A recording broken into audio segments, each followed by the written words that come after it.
Hello, everybody. Welcome to the Astro Coffee Hangout. My name is Tony Darnell from deepastronomy.space. And today we have a really fun hangout planned for you because I have the authors of a new book entitled The Universe Explained, a Cosmic Q&A with me. And we are going to, hold on.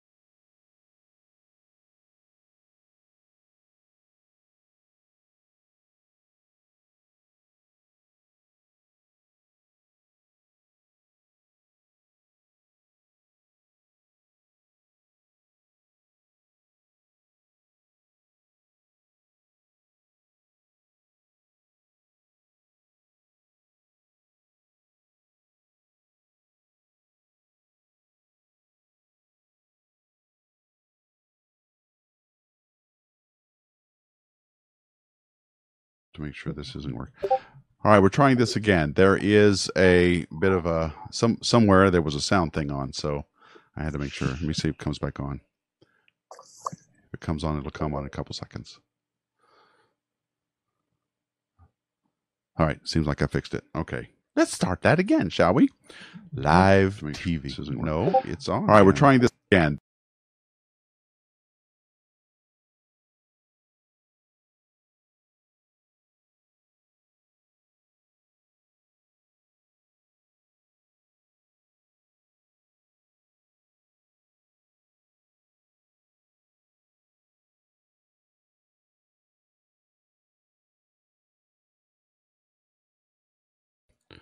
It was Periscope. That was the culprit. That was the culprit, folks. There's no way for me to mute that. All right, take 3. Yeah, good. Hello, everybody, and welcome to the Astro Coffee Hangout. My name is Tony Darnell from deepastronomy.space, and today we are having a really fun hangout planned for you. I have the authors of a new book entitled The Universe Explained, a Cosmic Q&A with me, and we're going to explore many Qs and hopefully get some good A's in the process of our time together today. Now, before I start, I need to point out that the Astro Coffee Hangouts are sponsored and endorsed by the American Astronomical Society and the American Astronautical Society as a service to their membership, as a way to promote their research, papers, and books. So I want to thank them very much for their support, because without which we cannot bring these to you. So I also want to point out that we are streaming live on YouTube, Twitch, Periscope, and Facebook. Thank you, Periscope, by the way, for that. And we hope you'll leave some questions and comments for our guests today. I'm looking at the live chats on all of those, and I will read them out as we go along. So let's get started. Now, for those of you who've been watching my channel for any length of time, may have guessed by now that I don't really like doing Q&A sessions on my channel very much. Other channels do it, you know, out there, the science outreach guys, all the time. But I've always felt it was a bit presumptuous to pretend to be able to answer any and all questions about the universe. And it's always made me feel a little uncomfortable because I just didn't feel really all that qualified to do it. But today I have no problems with that, because I have 2 eminently qualified guests who have written a great book that asks many of the most interesting questions I've seen in the astronomy, astrophysics, cosmological fields. And my guests today are the authors of this book called The Universe Explained, a Cosmic Q&A, Heather Couper and Nigel Henbest, both British astronomers who have done a very comprehensive job, and I'm really honored to have both of these guys on our humble little hangout, because I'm a huge fan of both of these guys. Read a lot of Nigel's books, and Heather, and I've just seen a lot of her stuff from way back, so I am very excited. Now, there's so much I could say about these guys, but most of you know them already. So, and I've been talking too long, so I won't do that. But just let me say real fast that I put a link to the book that we're talking about today in the description box of all these videos and the different platforms. And if you want to look at it, maybe get it as a Christmas present for someone, check it out, because they're really good. So, Heather, Nigel, welcome, guys. It's good to have you here. Thanks very much, Tony. Oh, and down below, I didn't know she was going to come, or I would have introduced her too, because she wasn't iffy. My co-host, Carol Christian from the Center for Emerging Media, is down below. Hi, Carol. Welcome back. Hey, thanks. It's good to be back. I didn't have a voice up until yesterday, so okay. Well, I had bronchitis and I quit my meds, so I can talk. Ah, wonderful. Okay, well, I don't know about quitting your meds if that's a good thing, but I'm glad you're here. No, it's fine. I quit my meds for as long as was necessary, but I'm good. I'm good. But I want to tell you, everybody I was in meeting with the last 2 weeks were cheering. So okay, because you had laryngitis and I couldn't speak. Okay, so Heather and Nigel, let me ask you to, which one of you, first of all, give us a brief introduction to your book. Who could do that, Heather? Well, actually, or Nigel? Yeah. Okay, go ahead. Well, Tony, we've written quite a few books. We've written about Mars. We've done a history of astronomy, looking at the odd characters who pop up through the history of astronomy. We've done observational guides to the night sky. And I was lying in bed one night thinking, what's next? What's the next project? And then I thought, so many people come up to us with questions. So whether we're chatting on the radio, if we're down the pub, I mean, that's a very important British institution, is to go down the pub and chat with the guys over a pint of warm beer. Absolutely. Or you're just at a school, maybe. People come up with these questions. And I thought, well, we could do an encyclopedia with a big index. And I thought, well, hang on, why have an index if people have to go and riffle through the index? Why not just put down the questions we get asked and then the answers that follow on from those questions? And I came into Heather and into her office and I said, look, how about this? And she liked it. I loved it. And the original title was Your Big Cosmic Questions Answered. And I thought that is such a fabulous title for a book. And he dummied it up and showed me the cover. And I thought, wow, we must sell this book. It sounds amazing. And then we went around, we gave presentations all around the country, all around the world. And we logged about 300 questions we've been asked about astronomy. And they were amazing questions, ranging from why is the sky blue to things like what happened before the Big Bang? Is there life on Mars? Yeah. How do astronauts eat in space? There are all these questions people want to know. What's the aurora borealis? We're asking the questions now, actually, Tony. We're supposed to be answering, aren't we? Yeah, I'm hearing a lot of questions. I'm hearing a lot of Q's. I'm not hearing a lot of A's, but I understand. We're going to talk about some of that in a minute. Go ahead. Keep going. Nigel's idea is a brilliant idea, and we sold it to Firefly in America because we knew they liked illustrated books. So what we did was actually to we researched all the pictures of the book. It's highly illustrated. We eventually cut down to 185 questions, genuine questions we've been asked, and that every single one is illustrated with a picture of our own choosing. It's really quite a beautiful book, guys. And let me just I just want to hold it up here. It's in soft cover here, at least the one that I was sent. And there are lots of really good illustrations in here. And this is not a book you have to read cover to cover, isn't it? I mean, the way immediately when I opened it up, I thought, oh, here's a categorization of questions in the content section. And then I went to the places that I was most interested in finding out stuff. Yeah, it's a dip-in book, Tony. You can open it any random page, and the entries are only about 300 words long, and they've all got pictures to them. So we sort of theme them. So you've got all the pictures on the moon are together, all the pictures on galaxies are together. You don't read it from beginning to end. That would spoil the fun of it, actually. Well, that's true. And I one of the things that before I get to some specific questions I want to talk about with you guys, I just want to ask, were there anything, as you were compiling this list, you said you got it, how did you get the questions? Just things people have asked you over the years? Well, we give presentations all over the world. I mean, from America to Australia to New Zealand, China, Japan, all over Britain, all over Europe, and people just ask questions. You see, you can be giving a talk on Mars and life on Mars, and at the end of the talk, people say, that was a great talk, but I want to know really what happened before the Big Bang. What's a black hole? And you get into an amazing session of Q&A with the audience.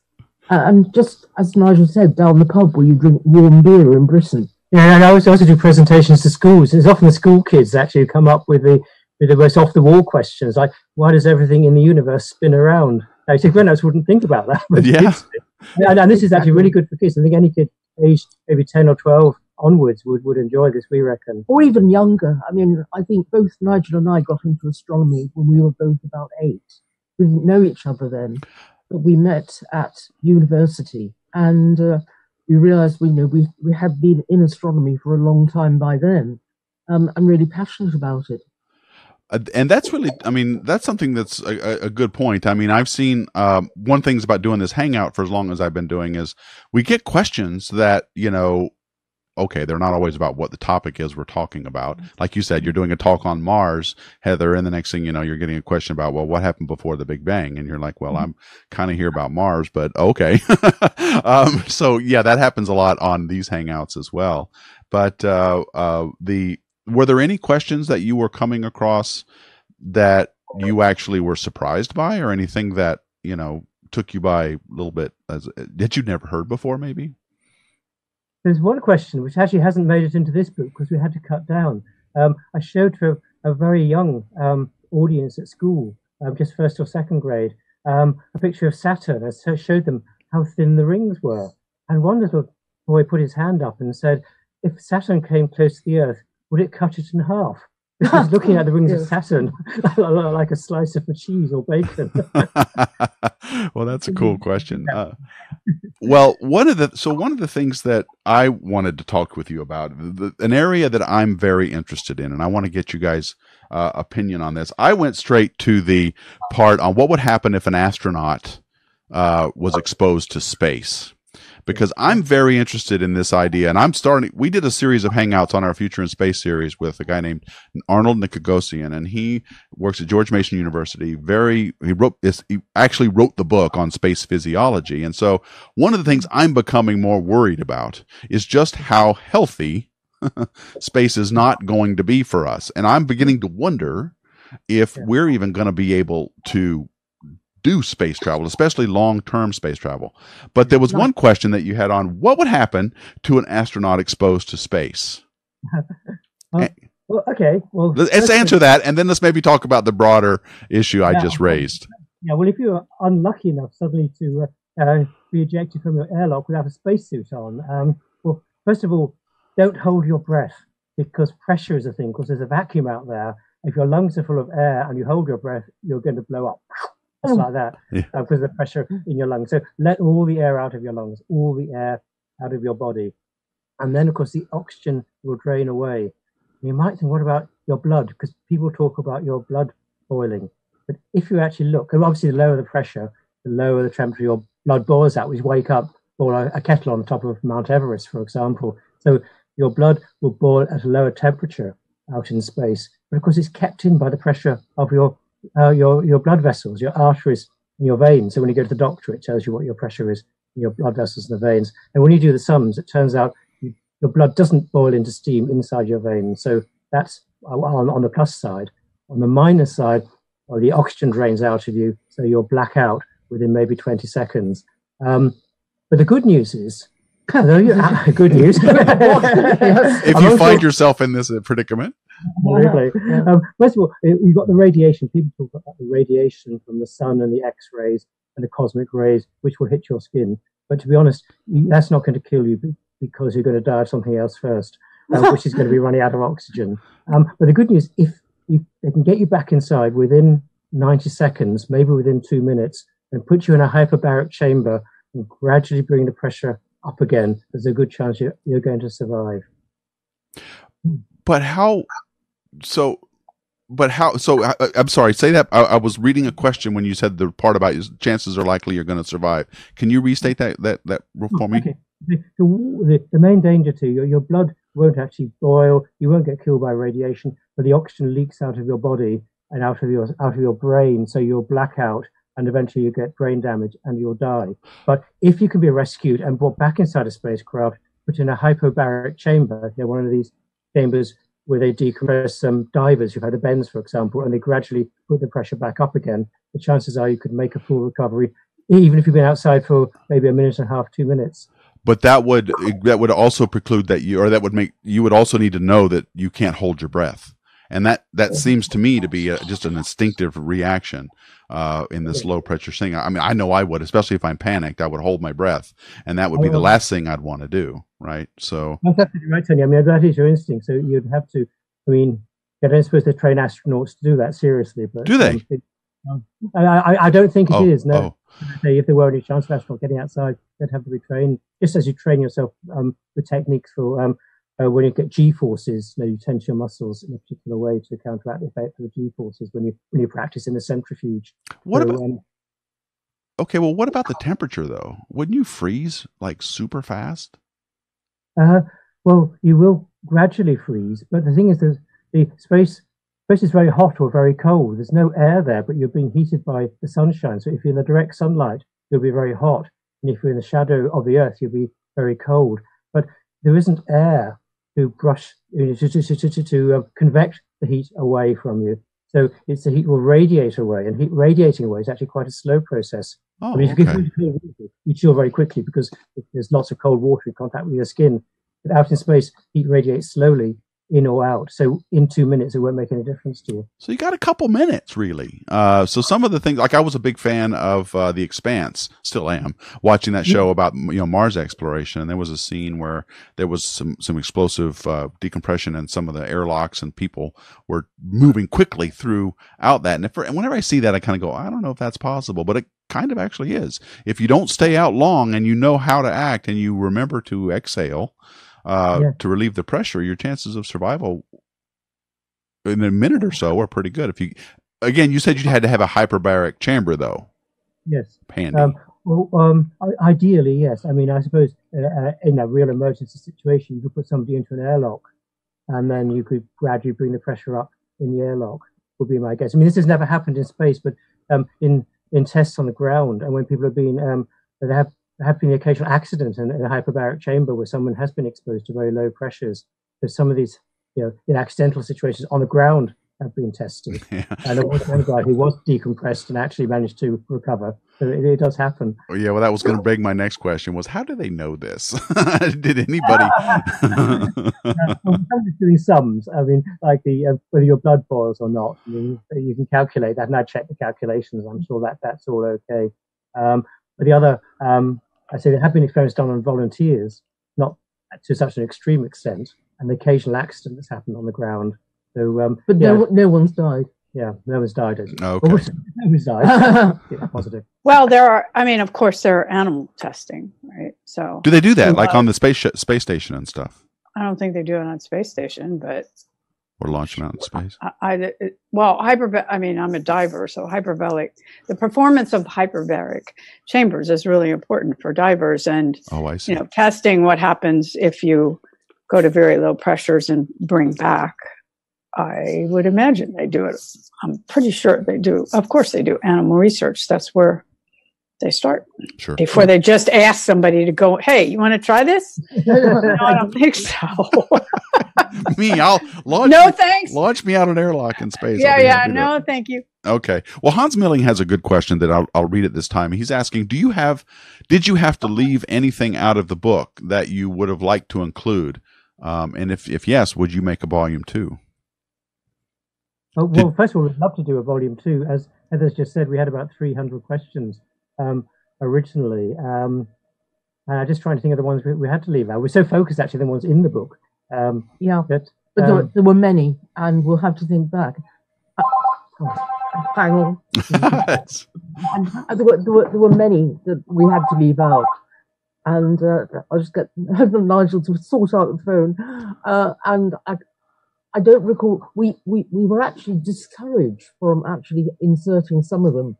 And one of them, bizarrely, was do carrots help you see in the dark? And we insisted on keeping that one because some of the questions we couldn't actually illustrate, and so we actually had to get a cartoonist in, and the cartoonist happened to be an amateur astronomer, a guy called Jeff Burt, who's very, very good. And he actually did a very good cartoon about a carrot looking through a telescope, actually seeing the shape of the rabbit in the moon, which is actually looks like the man in the moon, but you can interpret it in different ways. And it turns out that carrots don't make you see in the dark. But it was actually a ruse that was perpetrated by the Britons in World War II, who had obviously invented radar. And they said actually the radar was detecting the German bombers coming over. In fact, the British actually sold them a line saying, "Oh, it's not that, we feed our pilots carrots and therefore they can see in the dark very well." Oh my gosh. Our publishers didn't like that, but we kept it. That's a great way. I like that. That's fantastic. I love that. That's great. Yes, I'm glad. I vote to keep it in there. So I'm glad. Well, what's great about the questions that you did pick is they are a wide range of level questions. Some are quite basic, like the one you just outlined, and other ones are really complicated, like what came before the Big Bang. I don't know how you devote one page to that, but you guys managed to do it. And it's really a lot of these questions are still being worked on, like that question, what happened before the Big Bang? Right. How do you reconcile that when we don't? Well, first of all, what did you put in your book about that question? What we did was we looked at various theories, and there are a lot around, as to, and we tried to condense.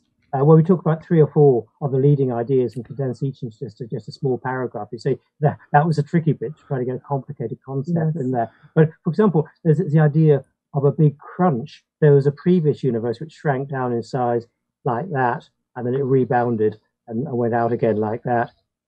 There's an idea that maybe somewhere off in a different dimension there was a black hole, and we already said in the book, in a black hole, how everything shrinks down into nothing. Where does that matter that goes into the nothing go to? Maybe that little tiny speck could actually then explode again to make a whole universe coming out of the middle of a black hole. Or maybe, and this is what Stephen Hawking says, maybe time started at the black hole. If you go to the North Pole, you can't go north of the North Pole. So maybe if you go back to the time of the Big Bang, there was no time before the Big Bang. Or whatever bizarre thing happened to make the Big Bang happen, time actually started. So there was actually no before the Big Bang. It doesn't make sense.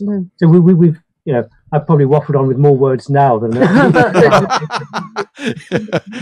editing was a pretty important component to this book, I can imagine.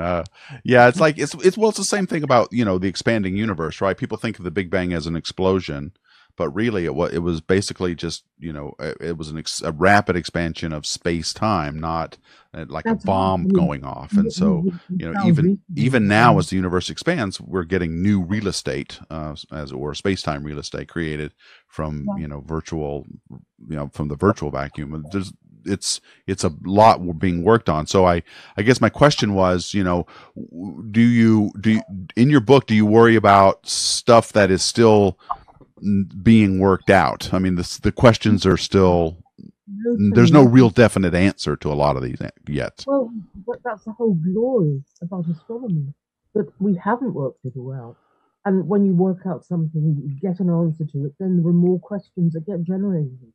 And that's what we think is so exciting about astronomy. The whole question of life in the universe, of course, is really open to debate. So we had huge fun talking about the pros and cons of what life might be, or even what it might be made of. Maybe it might be made not of carbon at all. Exactly, or what it might look like.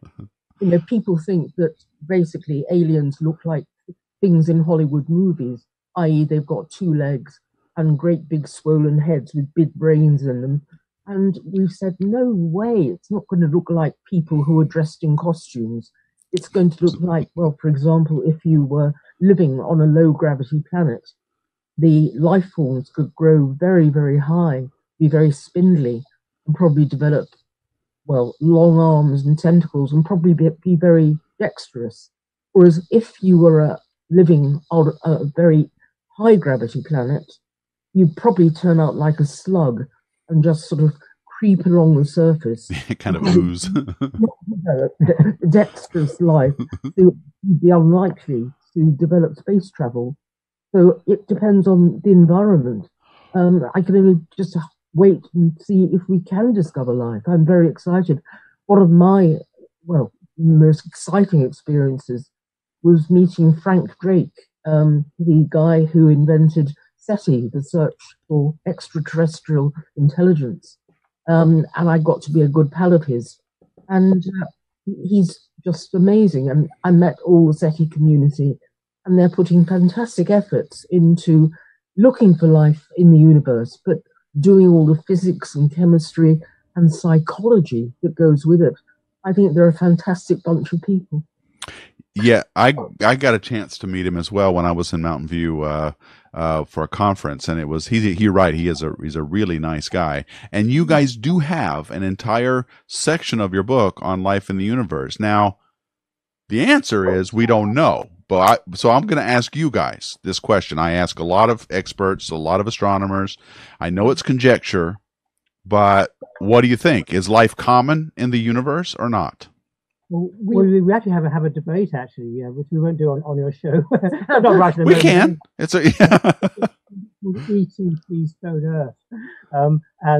Heather takes the optimist point of view, as you can imagine, having met Heather. Yeah. And I think the negative point of view.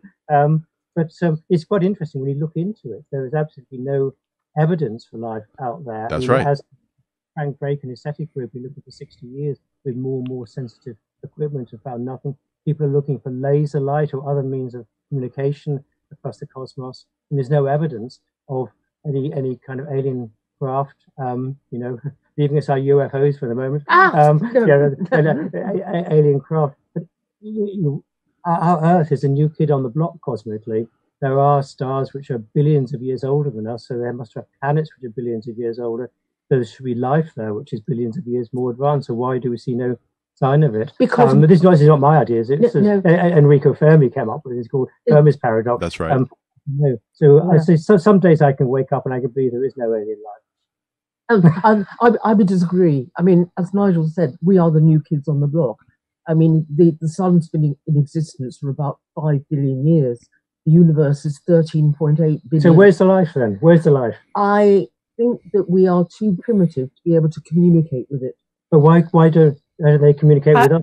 Because we wouldn't. Well, I mean, just if I can interject, I've heard the analogy that it's kind of like your parents spelling or something when you're 3.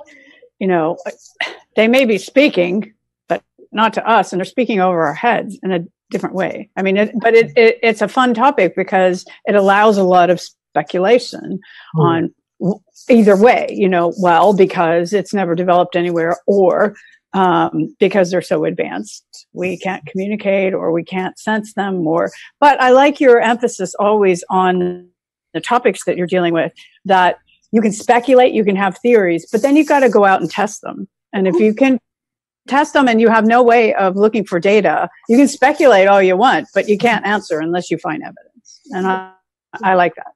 The whole problem with astronomy we find with audiences, a lot of people think the whole of astronomy is just speculation. It isn't, and you're so right to say it has to be tested with measurements, and that's what astronomers do. I should never forget, I had an interview to become the head of the planetarium at Greenwich, and my interview panel, which was basically 4 boring old men, said to me at the end of the interview, do you believe in the Big Bang or steady state theory of the creation of the universe? And I was only a kiddie. I was in my early 20s, and my jaw just dropped.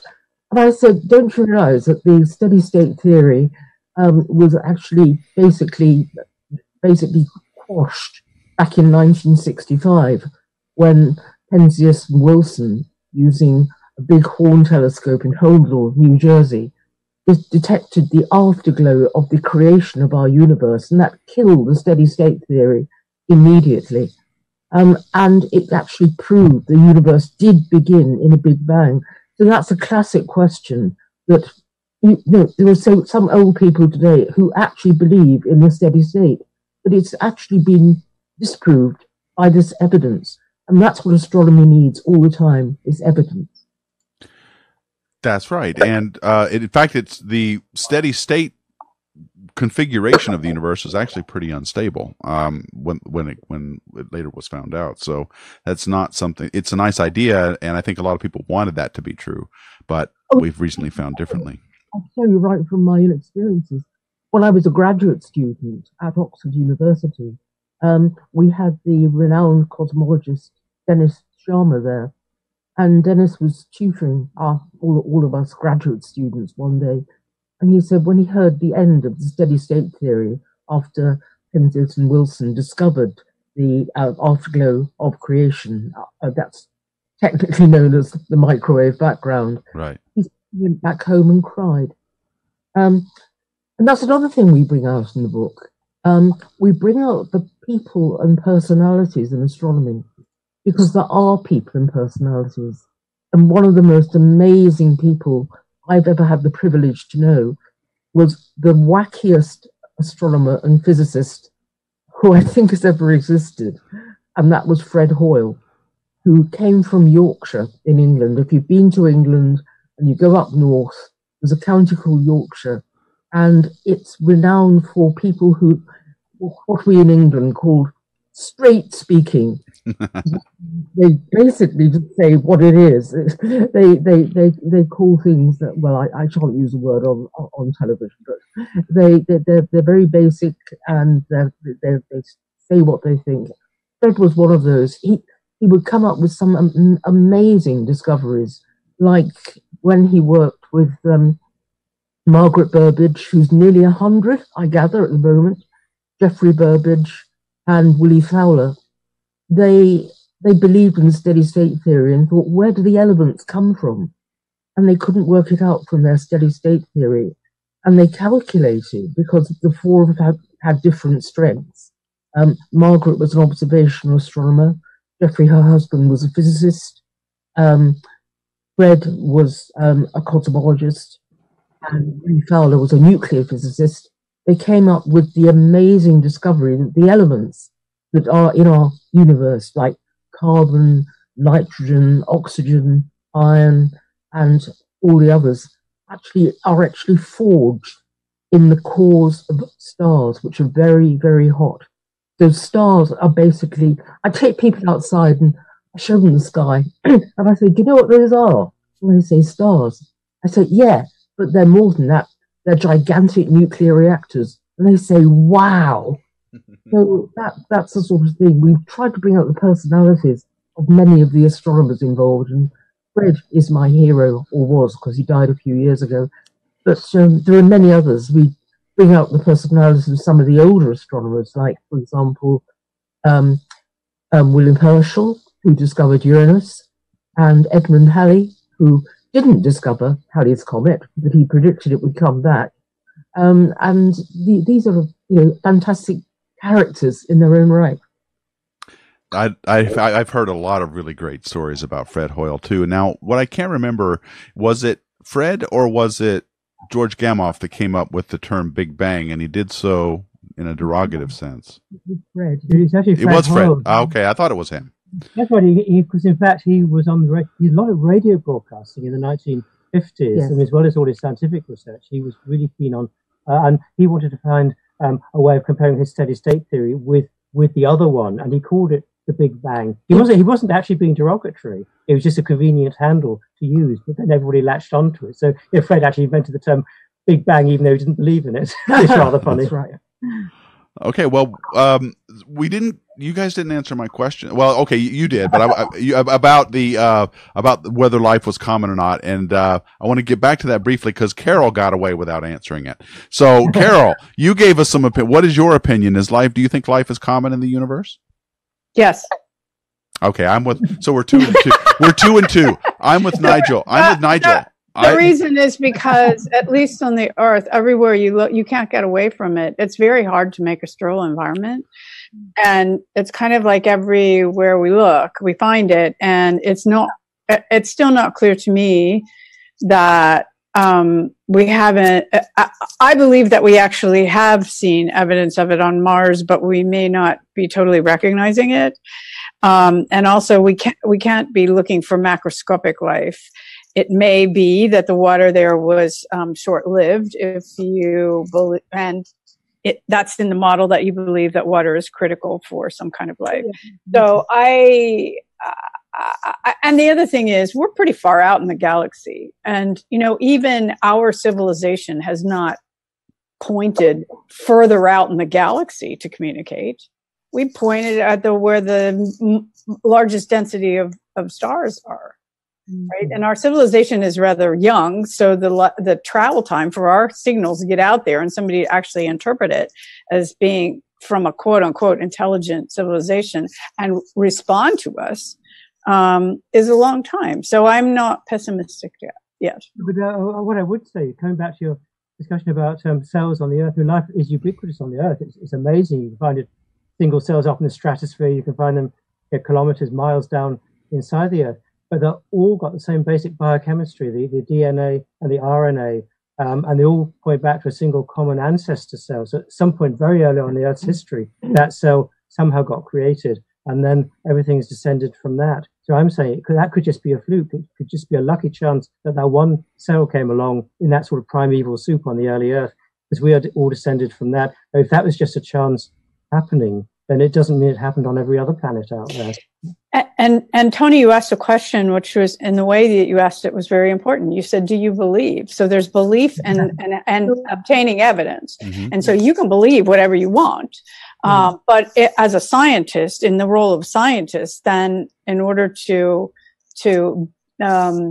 be, I would say, assured that whatever your belief has actually been realized, is that you have to see the evidence and, collaborate or read about it and decide for yourself whether you think that the evidence is sufficient to bolster your belief or not. Or you may just decide, I'm going to believe it for as long as it, because I feel like it, so that I personally need to separate that from analyzing evidence and being critical thinking and having beliefs in things that may have some evidence, but you're free to believe. But that's where speculation and theory comes from, and creativity. So we wouldn't do science if we weren't creative and we didn't believe stuff or, want to prove stuff. So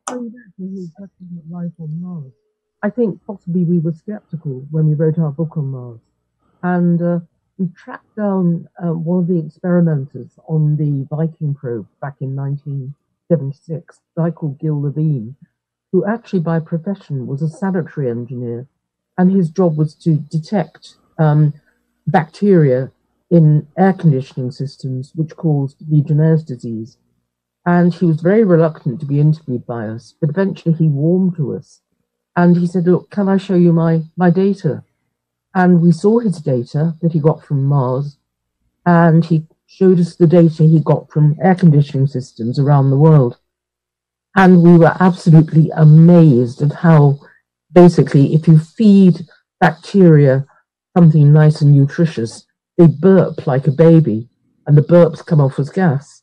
And we saw the curves, and we thought, Gil Levine has definitely discovered life on Mars. And that data convinced us completely. And it probably might not have been long-lived.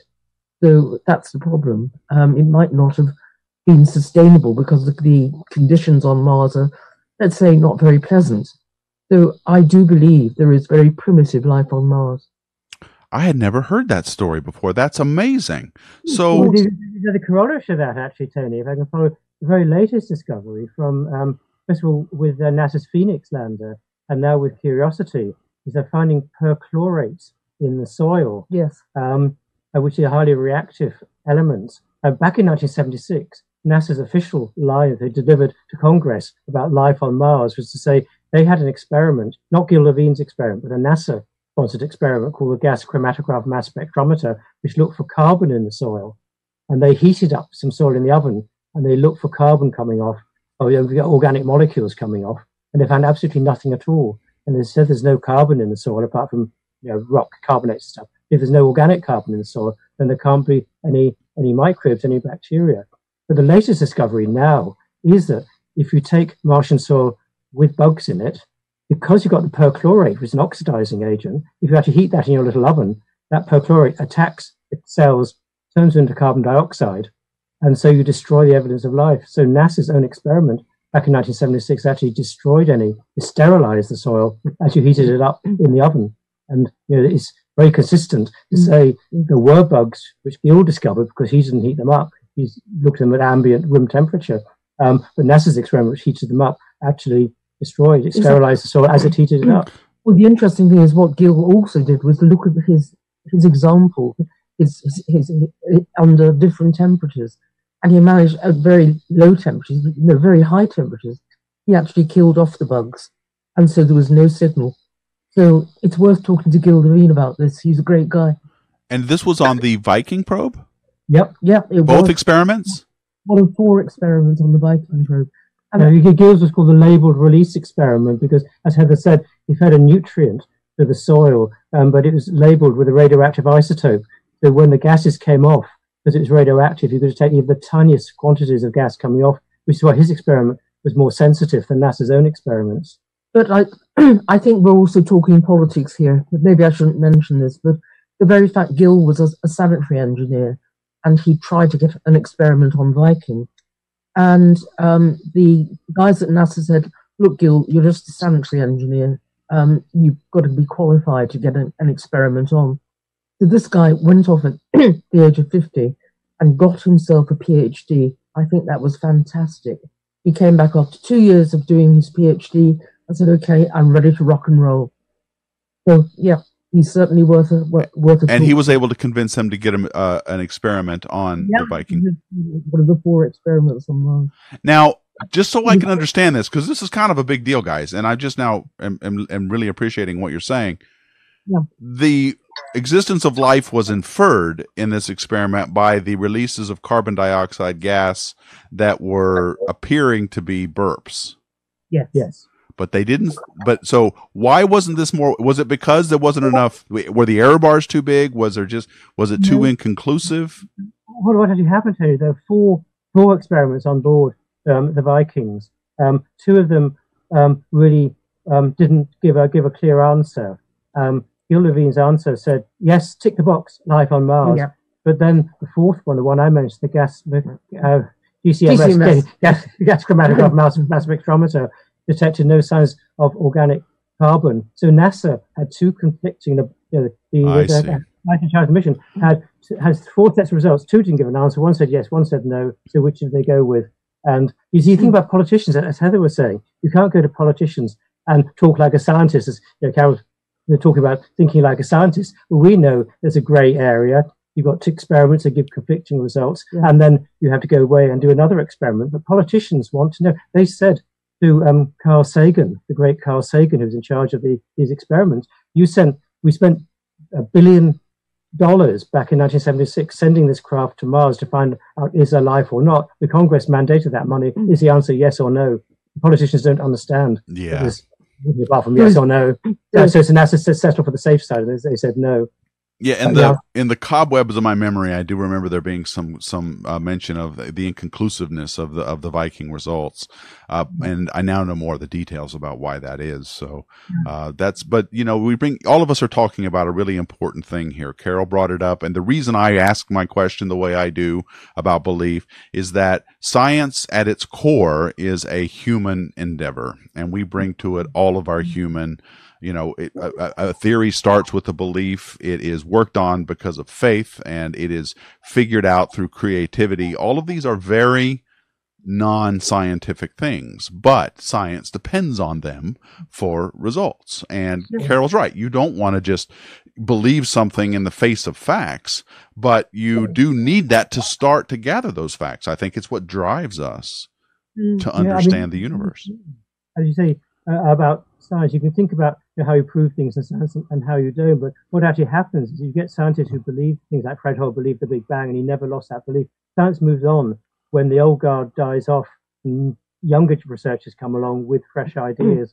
So it's not always the old guys don't always change their minds. It's sometimes actually when they pass on. It's sad to say, but sometimes when the new ideas just blossom forth. Yeah, but I would agree entirely, but I think there's another component now, which is that science is not the province of individuals like Isaac Newton or William Herschel or Edmund Halley. It's now the province of groups of people. And both of us have actually experienced that, especially Nigel at Cambridge, when he was doing his PhD, that you work in a whole group of people and have to come up with the same conclusion. So you have research papers written by 12 people, and your observations of 3C273 at 5 gigahertz and things like that. You all have to agree. So that actually stifles creativity. I want to see more maverick scientists with their own ideas. Like, for example, Jim Lovelock of the Gaia hypothesis. I remember him. A great guy. He must be about 95 by now, if not older. And, you know, the people like that who stand out and come up with their ideas and can also test them. So that's what we need. But Heather, is that even possible? I mean, the nature of science today, like you say, is from gravitational wave astronomy to finding out the Higgs boson. Hundreds of people work in gigantic collaborations to get anything done, and that's true even in the Hubble Space Telescope. There are collaborations of people who get things done. Is it even possible to have a maverick anymore? It can work. It can work very well. I mean, Hubble Space Telescope, Higgs boson, I would agree entirely with you. But there are times when you can get a supervisor of a university department who is so autocratic and really just won't let the research out unless it's consensual amongst loads of people. But there are ways in which individuals can help. We're not on the scale of the Hubble Space Telescope. We know the Kepler telescope, which was amazing in discovering thousands of planets as they move in front of the star. You can't see the planet, but you see the star's light dip. And that theory, that idea, was actually devised by a student called Dave Charbonneau, and he tested it on the Earth with a backyard telescope. Yes, and he actually saw the dips of light. Yep. So it was a graduate student working with a supervisor, and then NASA cottoned onto that, and they put up a space telescope to follow that through. So inspiration can work in individuals, yeah. And that brings on to another subject. And one of the questions we answer in the book: can amateur astronomers, backyard astronomers, make a contribution to astronomy? And the answer is a resounding absolutely yes. You can do it by observations, you can discover a comet, you can discover a supernova, or you can do it by getting logged on to Citizen Science and basically checking into programs on your computer. For example, with Galaxy Zoo, where you look at very, very strange galaxies. And there are some very weird galaxies that have been catalogued by amateur astronomers. So the great thing about astronomy is that it's a subject that, or put it this way, it's not like brain surgery. You don't have to have a top qualification as a brain surgeon would. You can be a complete amateur and still make a discovery. I think, Carol, you might have a thing to add on that as well. You're very involved. Well, I agree. I agree. Well, yeah, you hit on my favorite things. But I mean, that's your favorite topic.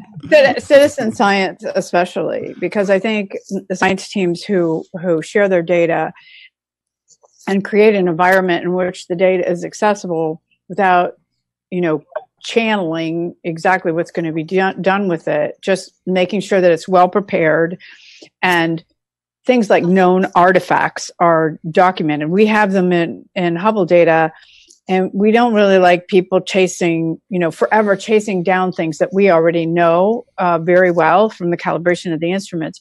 But the thing I was going to say is that all the great observatories, these expensive space observatories, all make their data publicly available. You don't have to pay for it. You just go to the archives and get it. So if you're interested and you're willing to educate yourself on at least how to handle the data, you can invest. I mean, things like, I don't know, not controversial, but asteroid paths and stuff like that have been found by people who are just willing to comb through the data and find stuff.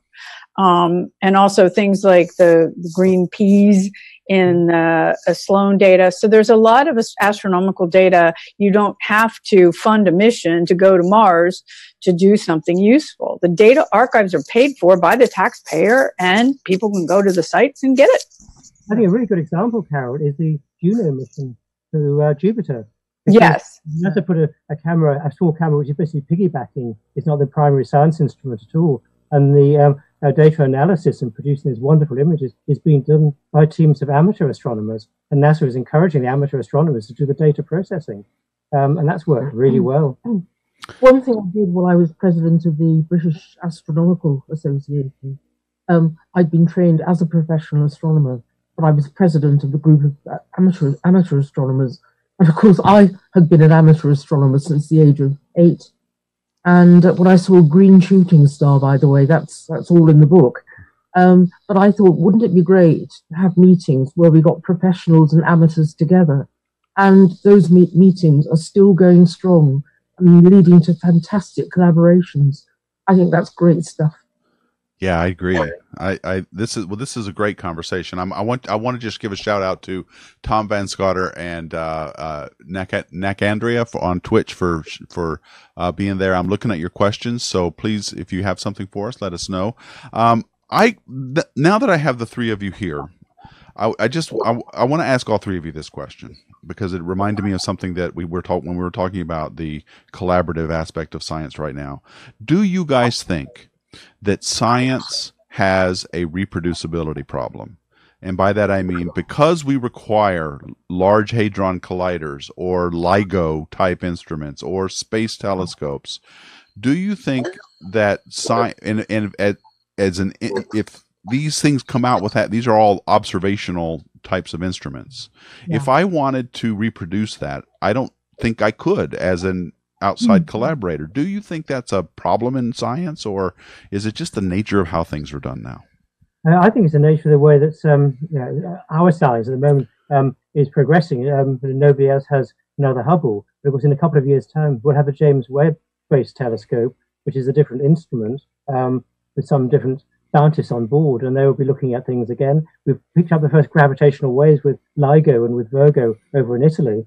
But those are just on the edge of being able to pick out of the noise.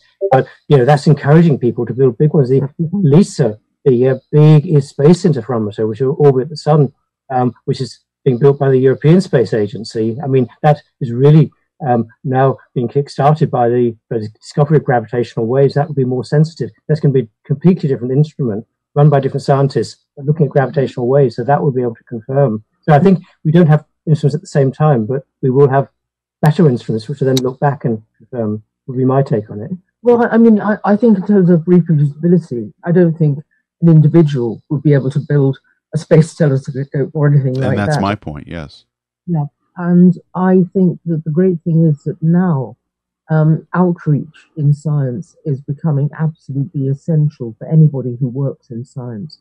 Go out and tell everybody, hey, I'm doing a really great project. I want to tell you about it. I'll tell you my story, which is absolutely dreadful. When I was doing my doctorate at Oxford, I went out on the town and gave a talk to the local Oxford Astronomical Society. My professor hauled me up the next morning, called me into his study. He said, Miss Couper, I understand you were out on the town last night constituting your subject. We don't do that kind of thing in our department.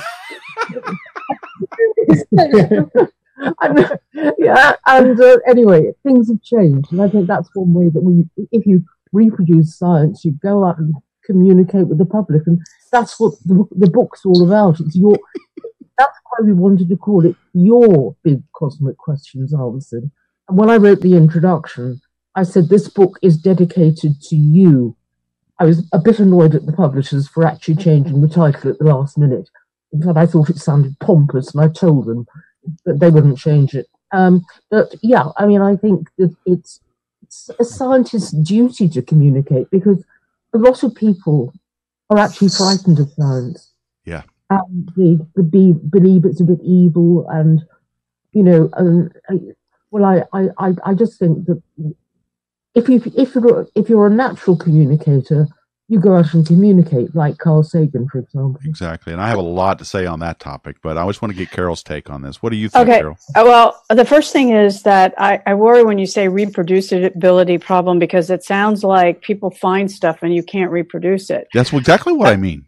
No, astronomy is exactly the point, that you have to reproduce it. If you look at what, for example, I'm writing a talk for the AAS, and you look what Adam Rees is doing with the expansion of the universe, I'll tell you, he has measured and measured and measured and measured, but not only with Hubble. There's what we do now is called multi-messenger astronomy. So we use Spitzer and Space Telescope and radio telescopes and microwave telescopes and ground-based telescopes and spectroscopy to make sure that whatever was found in one regime, actually, when you look at the theory, it predicts things in other regimes. You go out and observe it, back it up, and refine your results and find out, was this an artifact of the way I use the telescope and the kind of data?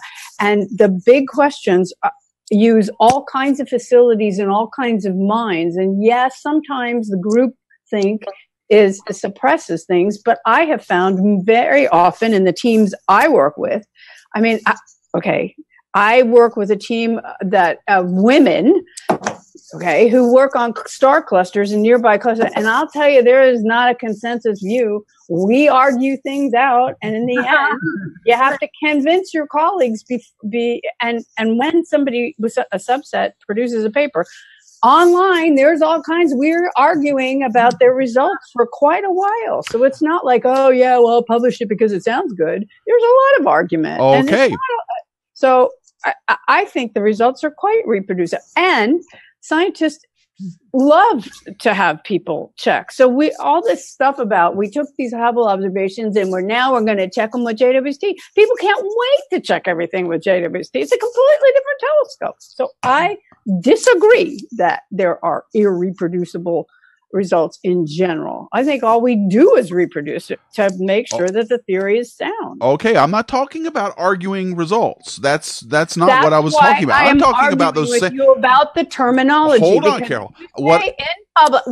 If you say in public, the results are not the astronomy is not reproducible, that sounds like the results are, and we're making it up. That's not true. If you want to say that the facilities are difficult to reproduce, you can do that. That's different. But, we're looking at GMT. We're looking at about 30 and 100 meter telescopes. We've got a plan for WFIRST. We are not only trying to reproduce the type of hardware we have, we are more ambitious, and we're going to test all those theories. So no, I don't think it's an individual Hubble Space Telescope. Yeah.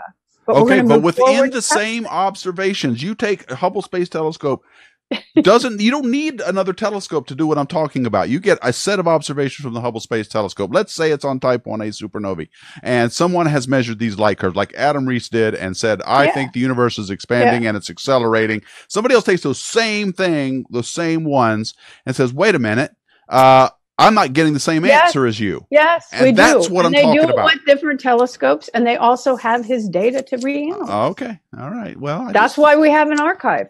All of Adam Rees's data and his collaborators. He has a whole lot of collaborators. And I'll tell you, some of those collaborators are pretty sticky with the data, and they really looked over that. Are you kidding? They were terrified when they were going to announce the acceleration. I know. They didn't do it to do the Nobel Prize. They were like, we think there's something wrong. And that was also true with the LIGO guys too. They were terrified. Yeah. But and now, but I want to say one thing, because I'm also putting this talk together. The thing I was amazed at is another result, which was the frontier fields. This is really the edge of what Hubble can do. Mm-hmm. And the amazing thing was when they found a multiply lensed supernova, and they used the theory to do the mass model, and they predicted when it was going to reappear the following year. And it did. And that is an amazing, powerful test of general relativity and the frontier fields concept. But we actually do know something about the universe way out there. I think it's a stunning result. And so, yeah, it is reproducible. Good answer, guys. All three of you. Thank you for that. It was all really. I love that.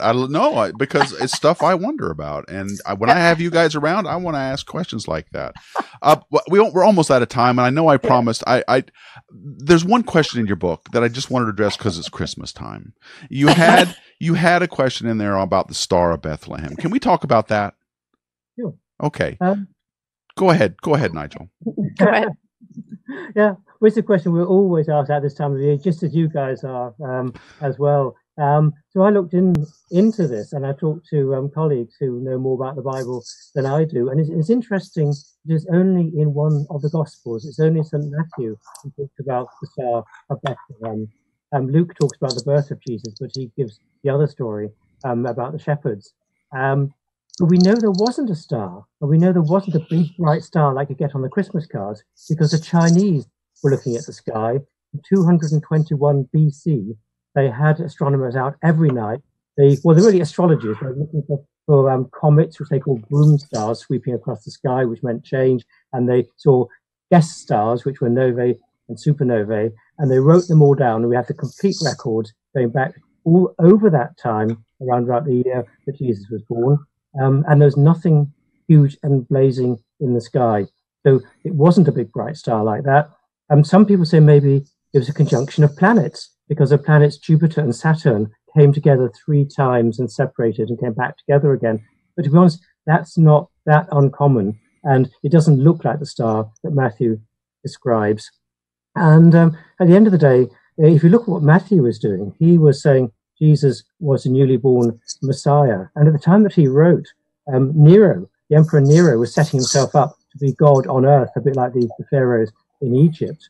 And how this comet came over, not when Jesus was born. It was on the earth every 76 years. It wasn't around when Jesus was born, but it was around when Nero was on the throne. And 3 princes came from the east to Rome and brought gifts for Nero, and then went back a different way, back to their homes.